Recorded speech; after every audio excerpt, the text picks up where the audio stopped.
जय श्री कृष्णा, राधे राधे। आप सभी भक्तों का आपके अपने YouTube चैनल श्री कृष्ण दीवानी में हार्दिक स्वागत है। आज हम सुन रहे हैं कार्तिक मास महात्म्य अध्याय 17 की कथा। सर्वप्रथम भगवान का स्मरण करते हुए सभी बोलिए ओम नमो भगवते वासुदेवाय। ओम श्री राधा कृष्णाभ्याम नमो नमः। महाराज पृथु ने देव ऋषि नारद जी से पूछा कि हे देव ऋषि नारद जी, प्रभु की कथाएं सुनते सुनते मुझे अपार सुख मिल रहा है। अब आप कृपा करके भगवान की पूजा किस भाव से करनी चाहिए, अब मुझे आप वह बताइए। तब नारद जी बोले कि हे राजन, भगवान तो भक्ति के भूखे हैं। इस संबंध में मैं आपको एक कथा सुनाता हूँ, आप ध्यानपूर्वक सुनिए। एक समय की बात है, कांतिपुर नामक राज्य में चोल नामक एक राजा राज्य करता था। वह राजा बड़ा ही धर्मात्मा एवं प्रजापालक था। उस राजा के राज्य में समस्त प्रजा उसकी सुखी एवं संपन्न थी। दरिद्र, दुखी अथवा पीड़ित उसके राज्य में कोई नहीं था। अतः उस राजा के नाम पर ही उसके राज्य का नाम चोल पड़ गया। एक दिन की बात है, वह राजा भगवान की मंदिर में मुनि मुक्ताओं से पूजन करके वहीं पर बैठ गया। वह गौरवपूर्ण नजरों से भगवान को निहारता और देख रहा था और अपने मन में सोचता है कि मैंने मणि मुक्ताओं से भगवान की पूजा की है। ऐसी पूजा भला और कौन कर सकता है मेरे सिवा, मेरे इस राज्य में। इसलिए मुझ पर भगवान अवश्य ही प्रसन्न होंगे। अब इस प्रकार से वह राजा भगवान को गर्वपूर्ण नजरों से निहारता हुआ देख रहा था और अपने मन में यह सोचता है कि मैंने मणि मुक्ताओं से भगवान की पूजा की है। मेरे जैसी पूजा इस राज्य में भला और कौन कर सकता है, इसलिए मुझ पर अब भगवान अवश्य ही प्रसन्न होंगे। इस प्रकार वह भगवान की प्रतिमा को निहार निहार कर मन ही मन बड़ा प्रसन्न हो रहा था। तभी वहां उस मंदिर में विष्णु शर्मा नाम का एक ब्राह्मण वहां आया, जिसने जल और तुलसी दल से भगवान की पूजा की। हे राजा पृथु, उसके तुलसी दलों से राजा की पूजा के मणि मुक्ता आदि ढक गए। यह देखकर राजा चोल अब क्रोधित हो उठा और वह उस ब्राह्मण से बोला कि हे विष्णु शर्मा, तुम्हें पूजा की बिल्कुल भी समझ नहीं है क्या? मेरे द्वारा मणि मुक्ताओं से की गई इस पूजा की तुमने सारी शोभा अपने तुलसी दलों से ढक दी। राजा के वार्तालाप और हाव भाव को समझते हुए विष्णु शर्मा ब्राह्मण अब यह समझ गया कि राजा के मन में अभिमान आ गया है। अब वह बोला कि हे राजन, अभिमान के वशीभूत होकर तुम्हें पूजा का कुछ भी ज्ञान नहीं है। ब्राह्मण विष्णु शर्मा के ऐसा कहने से अब राजा को क्रोध आ गया और राजा उसे बोला, अरे दरिद्र ब्राह्मण, तुम भला भगवान की पूजा के विषय में जानते ही क्या हो? अहंकार से भरे राजा ने उस ब्राह्मण से कहा कि क्या तुमने कोई मंदिर बनवाया है क्या अभी तक? क्या तुमने भगवान की प्रसन्नता के लिए कोई यज्ञ किया है क्या? हे ब्राह्मण, मैं यहाँ उपस्थित जनों के समक्ष कहता हूँ कि भगवान की यह रूखी सूखी पूजा करके तुम पहले स्वर्ग जाते हो या मैं, देखते हैं। इतना कहकर वह राजा अब वहां से चला गया और फिर राजा ने गुंगल मुनि को बुलाकर एक बड़ा विशाल यज्ञ आरंभ कर दिया और साथ ही ब्राह्मणों को धन दान एवं गौ वस्त्र आदि दान करने लगा। उधर विष्णु शर्मा अपने स्वभाव के अनुसार नित्य की भांति भगवान का पूजन वंदन करता रहा। वह सदैव की भांति माघ तथा कार्तिक मास के व्रत करता, तुलसी वन का रोपण करता, एकादशियों का व्रत करता और ओम नमो भगवते वासुदेवाय इस मंत्र का सदैव जप करता। वह उठते बैठते चलते फिरते भगवान का स्मरण करता रहता। हे राजा पृथु, भगवान की माया बड़ी विचित्र है, इसे कोई नहीं समझ सकता। आगे नारद जी राजा पृथु से कहते हैं कि हे राजन, एक दिन विष्णु शर्मा ने रसोई तैयार करके रखी। जब भोग लगाने का समय हुआ तो विष्णु शर्मा ने देखा कि भोजन तो कोई और ही ले गया है। अब यदि वह दोबारा रसोई बनाए तो सत्संग का समय निकल जाएगा और उसका व्रत भंग हो जाएगा। व्रत भंग होने के भय से उसने पुनः रसोई नहीं बनाई और उस रात भोजन पूजन करके वह भूखा ही सो गया। दूसरे दिन फिर उसने रसोई बनाई। उस दिन भी वही हुआ उसके साथ, उसका भोजन कोई अन्य ही लेकर चला गया। इस प्रकार 7 दिनों तक विष्णु शर्मा के साथ यही होता रहा। 7 दिन बीतते बीतते अब वह भूख से विकल होकर बड़ा ही दुर्बल हो गया, किंतु उसने नियम को भंग नहीं किया। 8वें दिन उसने अपने मन में सोचा कि आज मैं देखूंगा कि नित्य ही मेरा भोजन कौन उठाकर लेकर जाता है। अब 8वें दिन उसने भोजन तैयार किया और एक स्थान पर वह छिपकर बैठ गया। थोड़ी ही देर में उसने एक दीनहीन, दुर्बल और कंकाल जैसे एक चांडाल को आते देखा। वह चांडाल आया और विष्णु शर्मा का भोजन उठाकर अब चलने लगा। उस चांडाल की दशा देखकर विष्णु शर्मा का हृदय द्रवित हो उठा। उसने उस चांडाल से कहा कि अरे भाई, ये रूखा सूखा भोजन मत लेकर जाओ, मेरे पास थोड़ा घी भी है, वह घी भी तुम ले जाओ। ब्राह्मण की इस बात को सुनकर चांडाल भयभीत होकर वहां से भाग खड़ा हुआ, मगर शीघ्र ही ठोकर खाकर वह चांडाल गिर पड़ा। तब तक विष्णु शर्मा भी उसके नजदीक पहुंच गए और अपने गमछे से उस पर हवा करने लगे। थोड़ी ही देर के बाद उसने देखा कि चांडाल की जगह शंख, चक्र, गदा, पद्म एवं वनमालाधारी भगवान विष्णु वहां लेटे हुए हैं। उसी समय विष्णु शर्मा ने उनके चरणों में गिरकर नमस्कार किया। तभी रुद्र आदि देवता भी वहां पर उपस्थित हो गए और फिर वेद आदि मंत्रों से उनका पूजन किया। तब भगवान विष्णु ने बड़े ही स्नेह से विष्णु शर्मा का आलिंगन किया और अपने दिव्य रथ पर बैठाकर विष्णु शर्मा को वह अपने साथ बैकुंठ को लेकर चले गए। चोल राजा भी यह दृश्य देख रहा था। जब उसने देखा कि भगवान की विष्णु शर्मा पर ऐसी अनुकंपा हुई है तो वह बड़ा ही दुखी हुआ। यह बात उसके हृदय को अब कचोटने लगी कि उसका दान पुण्य सब व्यर्थ हो गया। उसने गुंगल मुनि को बुलाकर दुखी स्वर में गुंगल मुनि से कहा कि यह सब क्या है मुनिवर, जिसके द्वेष के कारण मैंने इतने यज्ञ किए, इतने दान पुण्य किए, वह मेरी आंखों के समक्ष ही भगवान विष्णु के लोक बैकुंठ को जा रहा है और मैं यहाँ उपेक्षित पड़ा हूँ। क्या मेरे यज्ञ एवं दान पुण्य सब व्यर्थ हो गए? इससे तो यही सिद्ध होता है कि भगवान यज्ञ और दान से नहीं, अचल भक्ति से प्रसन्न होते हैं। चोल राजा ने आजीवन ब्रह्मचार्य धारण किया हुआ था, अतः उनकी कोई संतान नहीं थी। इसीलिए अपना सारा राजपाट अपने भांजे को सौंपकर वह राजा यह कहते हुए कि हे प्रभु, मुझे अचल भक्ति दो, और अब राजा चोल अग्निकुंड में कूद गए। यह देखकर गुंगल मुनि ने भी क्रोध के मारे अपनी शिखा उखाड़ फेंकी।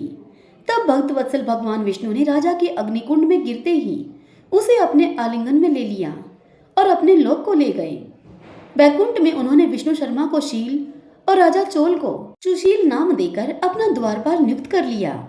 इस प्रकार वे दोनों भगवान के साथ रहने लगे। हे राजा प्रथु, आज भी चोल देश में राजा का उत्तराधिकारी उसका भांजा होता है और इस घटना के बाद गुंगल गोत्रीय ब्राह्मण शिखा भी नहीं रखते। इस कथा को, कार्तिक महात्म्य की कथा को सुनाते हुए सूत जी ऋषियों से कहते हैं कि हे मुनियों, भगवान तो भावना और प्रेम के भूखे हैं, उन्हें तो प्रेम से रिझाना चाहिए। श्रीमन नारायण नारायण हरि हरि, भजमन नारायण नारायण हरि हरि। सभी बोलिए विष्णु भगवान की जय। ओम नमो भगवते वासुदेवाय। आइए भगतजनों, अब कार्तिक मास की कथाएं सुनते हैं। सभी बोलिए तुलसी माता की जय। कार्तिक के महीने में सभी औरतें तुलसी माता को सींचने के लिए जाती थीं। सभी औरतें तो तुलसी माता को सींचकर अपने घर वापस आ जाती, परंतु एक बुढ़िया माई वहां आती, तुलसी माता को सींचती, उनकी पूजा करती और फिर तुलसी माता से रोज एक ही बात कहती, तुलसी माता सबकी दाता, मैं तेरा बिरवा सींचती हूँ, मुझे बहू दे, पीले रंग की धोती दे, मीठा मीठा ग्रास दे, बैकुंठ में वास दे, चटक की चाल दे, अच्छी मौत दे, चंदन का काट दे, अच्छा राज दे, दाल भात खाने को दे और 11 का दिन दे, श्री कृष्ण जी का कांधा दे। तब तुलसी माता यह सुनकर अब सूखने लगी। तब भगवान श्री कृष्ण ने तुलसी जी से पूछा कि हे तुलसी, तुम क्यों सूख रही हो? इतनी औरतें तो आती हैं, तुमको जिमाती हैं, तुमको नहलाती हैं, तुमको भोग लगाती हैं, तुम फिर भी सूख रही हो। तब तुलसी माता ने भगवान श्री कृष्ण से कहा कि हे श्री कृष्ण, आप मेरे मन की मत पूछो। तब भगवान ने कहा कि अगर यह बात मैं नहीं पूछूंगा तो कौन पूछेगा। तब तुलसी माता ने श्री कृष्ण जी से बताया कि एक बुढ़िया माई रोज आती है और मुझसे वह एक बात कहकर जाती है, मैं उसकी हर बात को पूरी कर दूंगी, लेकिन वह श्री कृष्ण जी का कांधा मांगती है, उसकी यह बात मैं कैसे पूरी करूंगी।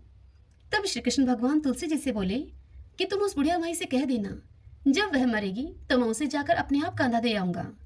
अब समय बीतता चला गया और कुछ समय के बाद वह बुढ़िया माई मर गई। जब वहां गांव के लोग इकट्ठे होकर उस बुढ़िया माई को लेकर जाने लगे तो वह बुढ़िया माई इतनी भारी हो गई कि वह किसी से भी न उठी। तब भगवान वहां बूढ़े ब्राह्मण का वेश धारण करके गए और वहां खड़े हुए लोगों से पूछने लगे कि क्या बात है भाई, इतनी भीड़ क्यों है। तब वहां खड़े हुए लोग कहने लगे कि एक बुढ़िया माई थी जो मर गई है। यह इतनी पूजा पाठ किया करती थी, पाप नष्ट होने की माला भी फेरती थी, लेकिन इस समय यह इतनी भारी हो गई है। तब बूढ़े ब्राह्मण के वेश में भगवान श्री कृष्ण उन लोगों से कहने लगे कि भाई, मुझे इसके कान में एक बात कहने दो, फिर यह हल्की हो जाएगी। तब वह भीड़ में खड़े लोग कहने लगे कि भाई, तुम भी अपना प्रयास करके देख लो।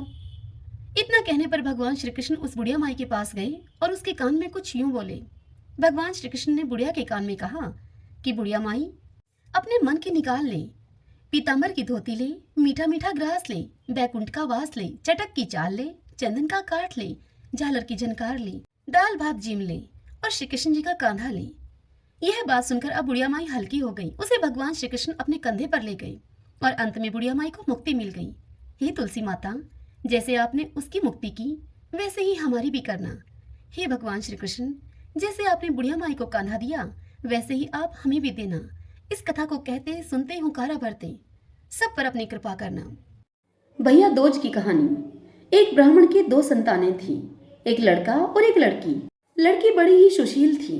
वह अपने भाई से कभी भी नाराज होकर उसे भला बुरा नहीं कहती थी। भाई अपनी बहन से मिलने के लिए उसकी ससुराल गया तो वह चरखा काट रही थी। उस समय तभी बहन का सूत का तार टूट गया और उसे उसके भाई के आने का पता ही नहीं लगा। वह तार को बार बार जोड़ रही थी, परंतु वह तार जुड़ा ही नहीं और पीछे मुड़कर जब उसने देखा तो उसका भाई खड़ा था।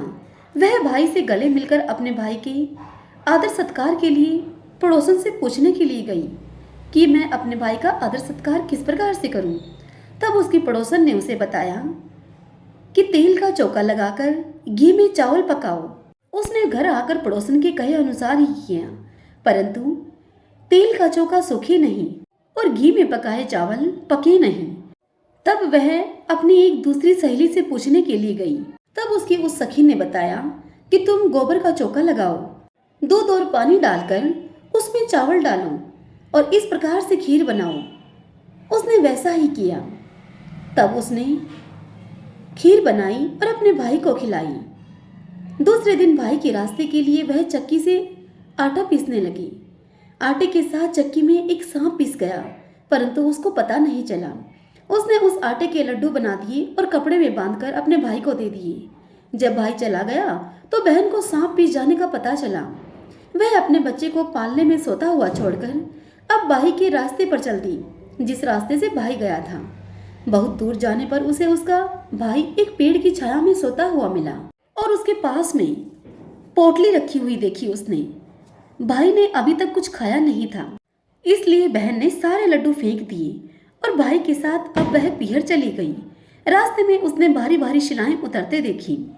एक राहगीर से जब उसने उन शिलाओं के बारे में पूछा तो उस राहगीर ने उसे बताया कि जो बहन अपने भाई से कभी नाराज नहीं होती हो, उसके भाई की शादी के समय ये उसकी छाती पर रखी जाएंगी। थोड़ी दूर जाने पर उसे नाग और नागिन मिले। नाग बोला कि जिसकी छाती पर ये शिलाएं रखी जाएंगी उसे हम खा लेंगे। उपाय पूछने पर नागिन ने उसे बताया कि भाई के सब काम बहन करे और भाई भावज को कोसकर गालियां दे, तभी भाई बच सकेगा। बहन को जब इस बचाव का पता चला, तभी से वह बहन अपने भाई को कोसने लगी और गालियां देती देती अब वह अपने पीहर पहुंच गई। माँ बाप को बेटी का यह व्यवहार अच्छा नहीं लगा। विवाह की लगन आई। विवाह का समय आया तब वह भाई को गालियां देती हुई स्वयं लगन चढ़ाने लगी और वह घोड़ी पर बैठ गई। जो ही वह घोड़ी पर बैठी तभी शिलाएं उड़ती हुई आई और पुरुष के स्थान पर नारी को देखकर वापस चली गई। ऐसा देखकर बारात के लोग उसे अपने साथ लेकर गए। फेरों का समय आया तो उसने भाई को पीछे धकेल दिया और गंदी गंदी गालियां देकर फेरे ले लिए। वह सब काम स्वयं कर रही थी, यहाँ तक कि सुहागरात को भाभी के साथ स्वयं सोने के लिए भी चल दी। समय आने पर नाग नागिन उसके भाई को अब काटने के लिए आए। वह तो जानती थी सारी बात। उसने नाग नागिन को मारने की तैयारी पहले ही कर रखी थी। उनके आते ही दोनों को मारकर अपनी जेब में रखकर 3 दिन तक वह सोई रही। सारे मेहमान अब विदा हो गए। तब उसकी माँ को उसकी याद आई तब उसकी माँ अपने बेटे से कहने लगी कि कहाँ है तेरी बहन, उसको भी विदा कर देते हैं। विदा करने के समय उसने अपनी माँ की उपेक्षा करके अपनी माँ से गुस्से में कहा कि मैं इतनी नीच नहीं हूँ। उसने अपनी जेब से मरे हुए सांपों को निकाला और माँ को दिखाया और सारी बात बताई कि नाग नागिन भाई भाभी को डसने के लिए आए थे। मैंने अपनी जान पर खेलकर भाई के जीवन की रक्षा की है। इसी भाई के पीछे मैं अपने बच्चों को रोते चिल्लाते हुए पालने में छोड़कर आई हूँ। मेरे भाई भाभी को किसी प्रकार का कोई कष्ट न हो। यह कहकर जब वह बहन लौटने लगी तो माँ और भाई ने उसे रोका और आदर के साथ उसको विदा किया। भैया दूज के दिन चित्रगुप्त जी की पूजा के साथ साथ दवात और पुस्तकों की भी पूजा की जाती है। ओम नमो नारायण, ओम नमो नारायण। सभी बोलिए विनायक जी महाराज की जय। एक छोटा सा लड़का अपने घर से लड़कर निकल गया और बोला कि आज तो मैं विनायक जी से मिलकर ही घर आऊंगा। तब लड़का चलते चलते उजाड़ में चला गया। तो विनायक जी ने सोचा कि इसने मेरे नाम से ही घर छोड़ा है, इसलिए इसे घर भेजना होगा, नहीं तो इसे इस जंगल में शेर वगैरह खा जाएंगे। तदंतर विनायक जी ने बूढ़े ब्राह्मण का वेश धारण किया और वहां आए और कहने लगे कि तू कहाँ से आया है और कहाँ जा रहा है। यह सुनकर वह लड़का बोला कि मैं विनायक जी से मिलने के लिए जा रहा हूँ। तब वह बूढ़ा ब्राह्मण बोला कि मैं ही विनायक जी हूँ, मांग तू क्या मांगता है, परंतु एक ही बार में मांगना। तब वह लड़का बोला कि क्या मांगू, अन्न हो, धन हो, हाथी की सवारी हो, स्त्री ऐसी हो जैसे कि फूल गुलाब का। तब विनायक जी महाराज बोले कि लड़के, तूने सब कुछ मांग लिया, जा तेरे सब कुछ ऐसा ही हो जाएगा। फिर वह लड़का घर आया तो देखा कि एक छोटी सी बहू चौकी पर बैठी है और घर में बहुत सा धन हो गया है। तब वह लड़का अपनी माँ से बोला कि देख माँ, कितना धन लेकर आया हूँ, इतना धन मैं यह विनायक जी से मांग कर लाया हूँ। हे विनायक जी महाराज, जैसा उस लड़के को धन दिया आपने, वैसे ही सबको देना। इस कथा को कहते सुनते हुंकारे भरते सारे परिवार को देना। एक गुजरी थी, उसने अपनी बहू से कहा कि बहू, तो दूध दही बेच आया कर। अब वह बहू दूध दही बेचने के लिए गई। कार्तिक का महीना था, वहां पर सभी औरतें पीपल सींचने को आती थीं। यह देखकर वह गुजरी भी वहां पर बैठ गई और उन औरतों से पूछने लगी, बहनों तुम यह क्या कर रही हो। तब वह औरतें उससे बोली कि हम तो पीपल की पथवारी सींच रही हैं। तब उस गुजरी ने उनसे पूछा कि ऐसा करने से क्या होता है।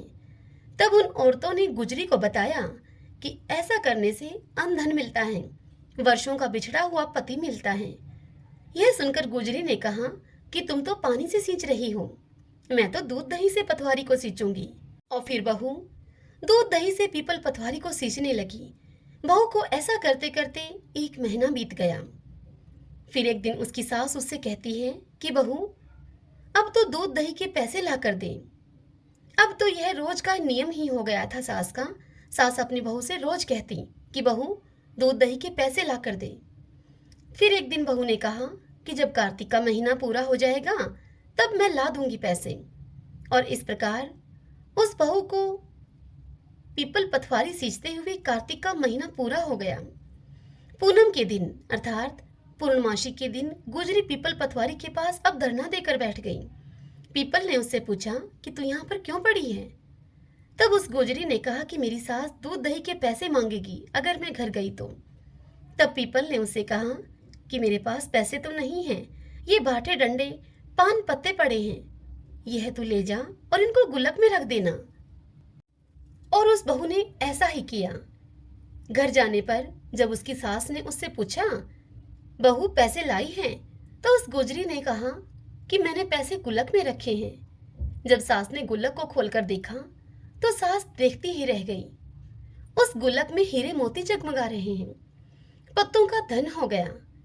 यह देखकर सास बोली कि बहू तू इतना पैसा कहाँ से लाई है। सास की इस बात को सुनकर बहू ने भी गुल्लक को देखा। यह देखकर बहू अब दंग रह गई और कहने लगी, माँ मैंने तो 1 महीना दूध दही से पीपल पथवारी को सींचा था और मैंने उससे धन मांगा था। तब मुझे पीपल ने पान पत्ते बाटे डिंडे लेकर जाने के लिए कहा। वह लेकर मैंने इस गुल्लक में रख दिए थे और वही अब ये हीरे मोती हो गए हैं। यह सुनकर सास ने कहा कि अब की बार तो मैं भी पीपल पतवारी को सींचूंगी। और फिर जब अगले वर्ष कार्तिक मास आया तब सास ने पीपल पतवारी को सींचा। सास दूध दही तो बेच आती और हांडी धोकर वह पानी पीपल पतवारी में डाल आती। इस प्रकार करते हुए सास को अब 1 महीना बीतने वाला था। तभी एक दिन सास अपनी बहू से कहती है कि बहू, तुम मुझसे पैसे मांग। यह सुनकर बहू ने कहा कि माँ जी, क्या कभी बहू भी अपनी सास से कभी पैसे मांगती है? तो उसकी सास कहने लगी, नहीं, तुम मुझसे पैसे मांग। तो बहू ने सास से दूध दही के पैसे मांगे। सासू जी पीपल पतवारी पे जाकर अब धरना देकर बैठ गई।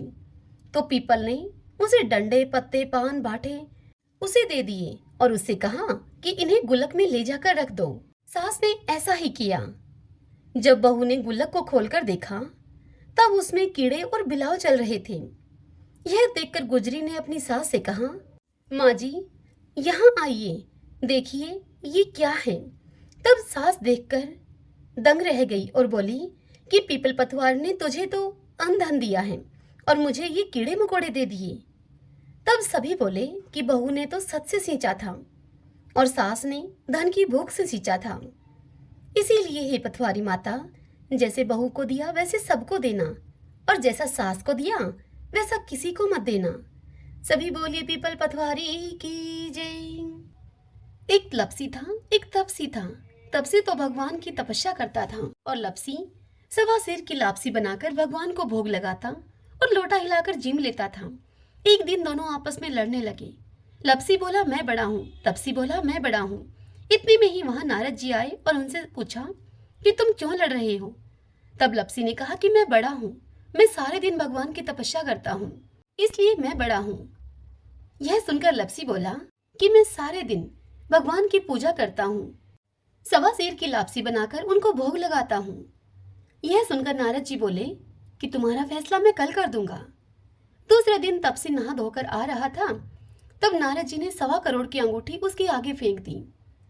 जब तपसी ने देखा कि 1.25 करोड़ की अंगूठी उसके आगे पड़ी है तब तपसी ने वह अंगूठी उठाकर अपने घुटने के नीचे दबा ली और तपस्या करने के लिए बैठ गया। लपसी सुबह उठकर नहा धोकर 1.25 शेर की लापसी बनाकर भगवान का भोग लगाकर लोटा हिलाकर अब जीमने ही लगा था कि इतने में वहां नारद जी आ गए और नारद जी तपसी के पास जाकर बैठ गए और लपसी को अपने पास बुलाकर बिठाया। तब वे फिर से दोनों कहने लगे कि बताइए नारद जी, हम में से कौन बड़ा है, हम में से कौन बड़ा है। तब नारद जी ने उन दोनों से कहा कि अभी रुको और तपसी से बोले तुम अपना घुटना उठाओ। अब तपसी ने जैसे ही अपना घुटना उठाया 1.25 करोड़ की अंगूठी निकली। तब नारद जी उसे बोले कि ये अंगूठी तो तूने चुराई है, तेरी तपस्या इसलिए अब भंग हो गई है, इसलिए अब से लपसी बड़ा है। यह सुनकर तपसी बोला कि महाराज, मेरी तपस्या का फल मुझे कैसे मिलेगा? तब नारद जी बोले कि तेरी तपस्या का फल कार्तिक नहाने वाली तुझे देंगी। यह सुनकर तपसी बोला कि वो कैसे? तब नारद जी ने तपसी को बताया कि सबकी कहानी कह सुनकर तेरी कहानी अगर नहीं कहेंगी तो कार्तिक का फल तुझे मिलेगा, उनका पुण्य फल समाप्त हो जाएगा। सभी बोलिए विष्णु भगवान की जय। आइए भगतजनों, अब हम तुलसी चालीसा का श्रवण करते हैं। जय जय तुलसी भगवती सत्यवती सुखदानी, नमो नमो हरि प्रियसी श्री विंदा गुण खानी। जय नंदनी जग पूजिता विश्व पावनी देवी, जयति पुष्प शराशुर भी देहु अमर वर अम्ब। श्री हरि शीश विराजनी देहु अमर वर अम्ब, जनहित ही वृंदावनी अब जन कर हूँ विलंब। धन्य धन्य श्री तुलसी माता, महिमा आगम सदा श्रुति गाता।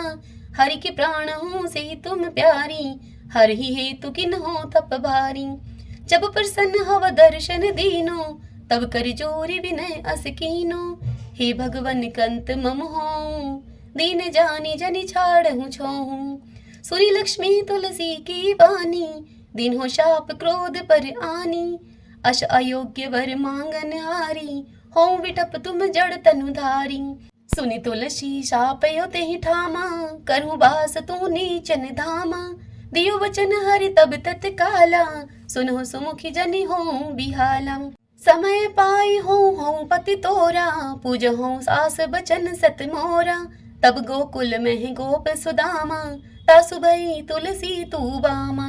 कृष्ण रास लीला की माही, राधे सखियो प्रेम लखि नाही। दिया शाप तुलसी तत्काला, नर लोक ही तुम जन्म हूँ बाला। भयो गोप वह दान विराजा, शंख चूड़ नामक सिर ताजा। तुलसी भई ताशु की नारी, परम सती गुण रूप अगारी। असुध्व कल्प गीत जब गयऊ, कल्प तृतीय जन्म तब भयऊ। वृंदा नाम भयो तुलसी को, असुर जलंधर नाम पति को। करि अति द्वंद अतुल्य बल धामा, वीणा शंकर से संग्रामा। जब नित सन्न सहित शिवहारी, मरहि न तब हर हर ही पुकारी। पतिव्रता वृंदा थी नारी, कौन सके पतहि गहारी। तब जलंधर ही वेश बनाई, वृंदा डिग हरि पहुँचयो जाई। शिव हित लहि करि कपट प्रसंगा, कियो सतीव धर्म ते ही भंगा। भयो जलंधर कर संहारा, सुनि वृंदा उर शोक अपार। तेहि क्षण दियो कपट हरि टारी, लख वृंदा दुख गिरा उचारी। जलंधर ही जस हत्यो अभीता, सोई रावण हवा हरहि सीता। अस प्रस्तर सम हृदय तुम्हारा, धर्म खंडी मम पति सहारा।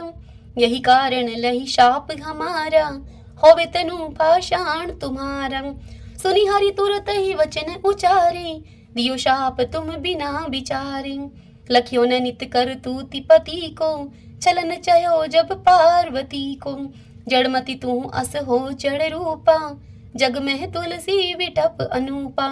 धर्म रूप हम शाली ग्रामा, नदी गंड की बीच ललामा। जो तुलसी दल हम ही चढ़ाई है, सब सुख भोग परम पद पाई है। बिनु तुलसी हरि जलत शरीरा, अतिशय उठत शीश उर पीरा। जो तुलसी दल हरि शिव धारत, जो सहस्र घट अमृत डारत। तुलसी हरि मन रंजन हारी, रोग दोष दुख भंजन हारी। प्रेम सहित हरि भजन निरंतरु, तुलसी राधा में नहीं अंतर। सभी बोलिए तुलसी मात की जय। अब हम तुलसी माता और कार्तिक भगवान की आरती करते हैं। जय जय तुलसी माता, जय जय तुलसी माता। सब जग की सुखदाता वरदाता, जय जय तुलसी माता। सब योगों के ऊपर, सब रोगों के ऊपर, रुज से रक्षा करके भव त्राता। जय जय तुलसी माता। बटुपुत्री हे श्यामा, सुरबलि हे ग्राम्या। विष्णु प्रिय जो तुमको सेवे, सो नर तर जाता। जय जय तुलसी माता। हरि के शीश विराजत, त्रिभुवन से हो वंदित। पतित जनों की तारिणी विख्याता। जय जय तुलसी माता। लेकर जन्म विजन में, आई दिव्य भवन में। मानव लोक तुम्ही से, सुख संपत्ति पाता। जय जय तुलसी माता। हरि को तुम अति प्यारी, श्याम वरण कुमारी। प्रेम अजब है उनको, तुमसे कैसा नाता। जय जय तुलसी माता, जय जय तुलसी माता। आरती उतारूं मारा कार्तिक भगवान की, आरती उतारूं मारा कार्तिक भगवान की। ठाकुर जी की सेवा में मैं राम नाम बोलती, ठाकुर जी की सेवा में मैं राम नाम बोलती। गाय की सेवा में मारे गोबर पानी बाड़ा में, गाय की सेवा में मारे गोबर पानी बाड़ा में। तुलसी जी की सेवा में मारे तुलसी फल फूले आंगन में, तुलसी जी की सेवा में मारे तुलसी फल फूले आंगन में। आरती उतारूं मारा कार्तिक भगवान की, आरती उतारूं मारा कार्तिक भगवान की।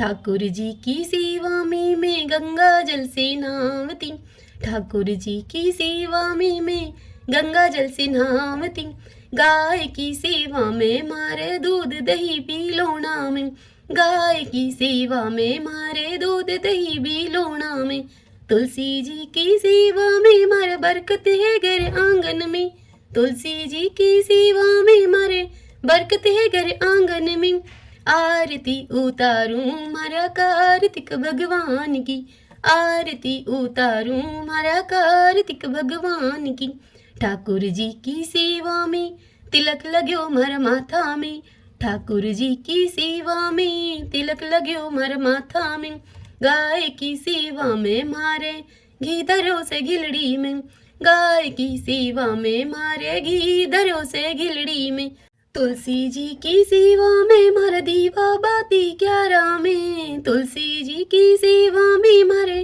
दीवा बाती क्यारा में, आरती उतारूं मारा कार्तिक भगवान की, आरती उतारूं मारा कार्तिक भगवान की, ठाकुर जी की सेवा में माखन मिश्री दोना में, ठाकुर जी की सेवा में माखन मिश्री दोना में, गाय की सेवा में मारे छाछ राबड़ी थाली में, गाय की सेवा में मारे छाछ राबड़ी थाली में, तुलसी जी की सेवा में मारे अखंड सुहाग साथ में, तुलसी जी की सेवा में मारे अखंड सुहाग साथ में, आरती उतारूं मारा कार्तिक भगवान की, आरती उतारूं मारा कार्तिक भगवान की, ठाकुर जी की सेवा में नित उठ मंदिर जावती, ठाकुर जी की सेवा में मैं नित उठ मंदिर जावती, गाय की सेवा में मारे नित उठ बुहारी लगावती, गाय की सेवा में मैं नित उठ के बुहारी लगावती, तुलसी जी की सेवा में मैं नित जल सींचूं क्यारा में, तुलसी जी की सेवा में मैं नित जल सींचूं क्यारा में, आरती उतारूं मारा कार्तिक भगवान की, आरती उतारूं मारा कार्तिक भगवान की, ठाकुर जी की सेवा में सखियों का संग है मंदिर में, ठाकुर जी की सेवा में नित सखियों का संग है मंदिर में, गाय की सेवा में मारे साथ ग्वाला आंगन में, गाय की सेवा में मारे साथ ग्वाला आंगन में, तुलसी जी की सेवा में मारा घर वाला मारे साथ में, तुलसी जी की सेवा में मारा घर वाला मारे साथ में, आरती उतारूं मारा कार्तिक भगवान की, आरती उतारूं मारा कार्तिक भगवान की, ठाकुर जी की सेवा में मैं तुलसी माला फेरती, ठाकुर जी की सेवा में मैं तुलसी माला फेरती, गाय की सेवा में मारे गले गलसरी सोना की, गाय की सेवा में मारे गले गलसरी सोना की, तुलसी जी की सेवा में मारे सिर पर चूंदड़ लाल है, तुलसी जी की सेवा में मारे सिर पर चुंदड़ी लाल है, आरती उतारूं मारा कार्तिक भगवान की, आरती उतारूं मारा कार्तिक भगवान की, ठाकुर जी की सेवा में मैं बैकुंठा में जावती, ठाकुर जी की सेवा में मैं बैकुंठा में जावती, गाय की सेवा में मैं पापों से मुक्ति पावती, गाय की सेवा में मैं पापों से मुक्ति पावती, तुलसी जी की सेवा में मैं सातों जन्म सुख पावती, तुलसी जी की सेवा में मैं सातों जन्म सुख पावती, आरती उतारूं मारा कार्तिक भगवान की, आरती उतारूं मारा कार्तिक भगवान की। सभी बोलिए कार्तिक भगवान की जय, तुलसी माता की जय। ओम नमो भगवते वासुदेवाय, ओम श्री राधा कृष्णाभ्याम नमो नमः। यदि वीडियो पसंद आए, यह कथा आपके लिए उपयोगी रहे तो वीडियो को लाइक करें और कमेंट बॉक्स में विष्णु भगवान की जय लिखिए। और यदि आप हमारे इस चैनल श्री कृष्ण दीवानी पर पहली बार आए हैं, मुझे आप पहली बार सुन रहे हैं, तो आप हमारे इस चैनल को सब्सक्राइब कर लीजिए, बेल आइकन के बटन को भी दबा लीजिएगा ताकि आपको आने वाले नए वीडियोस की जानकारी सबसे पहले मिल सके। हर दिन के कार्तिक मास महात्म्य की कथाएं आपको समय से मिल सके। जय श्री कृष्णा, राधे राधे।